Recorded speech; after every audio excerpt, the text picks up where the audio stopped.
Pasaulē ir tikai viens strīds, kurā visiem ir taisnība, un arī pēc izstrīdēšanās visi paliek draugi.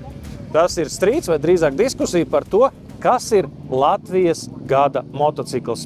Jo tas diez vai ir praktiskākais, diez vai ir lētākais, patiesībā sakot, es nezinu, kāds tas ir. Un šodien mēs esam biķernieku trasē, lai mēģinātu noskaidrot, kas un kurā kategorijā tad iegūs savu godalgu šī gada motocikla konkursā. Saskaņā ar konkursa rīkotāja Arņa Blodona aprēķiniem Latvijas gada motocikls notiek jau 11. gadu. Šogad konkursam pieteikt vairāk nekā 40 modeļi no 15 ražotājiem. Starp tiem, protams, ir daudz zīmolu no Ķīnas, bet zīmīgi, ka pirmo reizi Latvijas gada motocikla konkursā nolēmuši iesaistīties pazīstamās Japāņu firmas Kawasaki pārstāvji.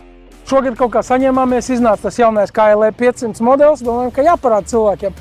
Lielākā daļa konkursam pieteikto modeļu cilvēkiem tika parādīti pavasara izstādē Outdoor Rīga Ķīpselā. Bet pēc tam īpašā izstādē tirdzniecības centrā Akropole. Tagad pienācis laiks noņemt skaidu. Izdevniecības žurnāls Santa radošā direktora Sandija Šenberga konkursu žūrijā ir jaunpienācēji. Turklāt ikdienā brauc ar elektrisku motociklu. Jā, es sāku ar tiem, kas ir mazie, ar Vespus sāku un ar lielo rolleru sāku, bet pamazām pārēju uz tiem lielajiem saprotu, ka nav nevainas. Nākamais varētu būt šī te Honda.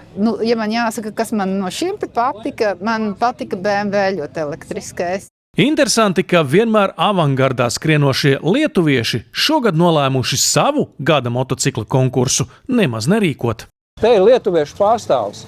Viņš saka, es redzu, ka pie jums ir lielāka jēga braukt nekā piedalīties Lietuvā. Tāpēc, ka mums bija pieteikti tikai 20 motocikli, bet šeit to ir 46.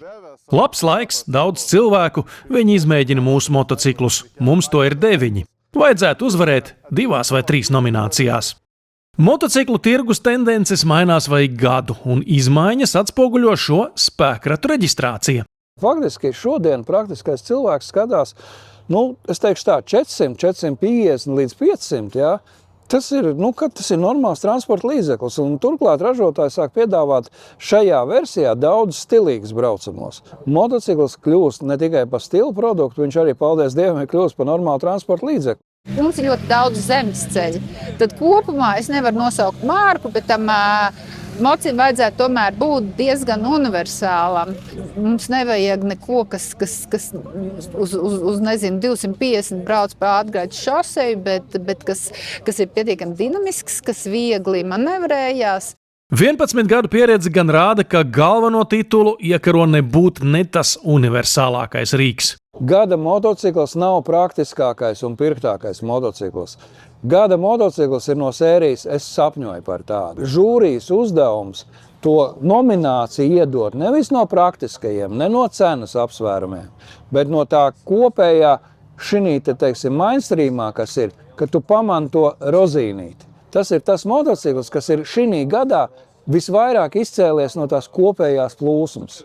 Latvijas gada motocikla 2026 konkursa rezultāti tiks paziņoti 18. jūnijā, bet līdz tam vēl vienu aplīti. Pica ir garšīga, motocikli ir garšīgi. Televīzija arī, es teikšu, ir garšīga, jo, ziniet, ir viena forša lieta. Tajā televīzijā, kur rāda tehnikas raidījums, viņi ir 3 soļus priekšā pārējām.